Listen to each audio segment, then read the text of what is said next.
I'm back with another how-to video for your car. Today I'll be changing the front wheel hubs on my 2019 Ford Expedition 4x4. It doesn't look too bad. I have the new wheel hubs in the shop. So first thing, let's just chalk the tires, lift the car up, take off the tire, and go from there. Tires off, and the next step is to take the whole brake caliper bracket off, and probably gonna get a bungee cord, grab it from here and hang it up here so that way the brake line's not dangling.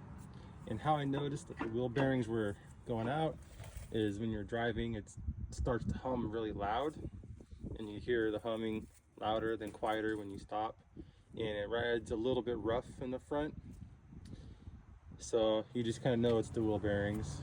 So let's keep going. I ended up turning the wheel to the right to reach in there better. There's two 21mm bolts there and here. A little breaker bar will do it. Well, this isn't a breaker bar, but I was strong enough to break these loose. Pop these two bolts off, and then this whole caliper bracket could be hung. So I popped the dust cap off. I put a lug nut here because we got to get this rotor off, and it's stuck. I beat it hard, couldn't get it off, so I'm gonna try another little trick. So there's what I did. I put a smaller bolt, a washer, and another nut and a nut. I tightened up this one, and this one is just basically going to be a foot pushing against the rotor. So you back up this nut, tighten this one, and essentially it's going to suck the bolt in and push against the rotor to push it out, and we'll do the bottom one. So let's go. So I've got my wrench for a backup, and let's just slowly go.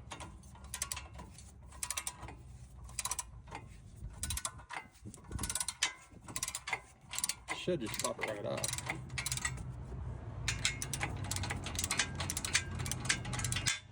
Okay, now I'll go up to the top.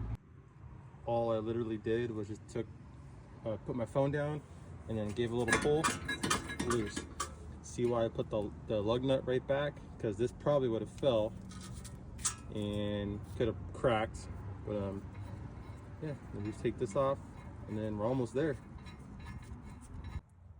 Now we pop this little bolt off, which is like an 8mm, just holds the little cable on. And then this nut holding the assembly on was like 13mm. Pop that off, and you should be able to pry this hub out. There's 4 bolts that are 18mm, like here, there, and on the other side. I'll pop those off. Not too bad. And there you have it.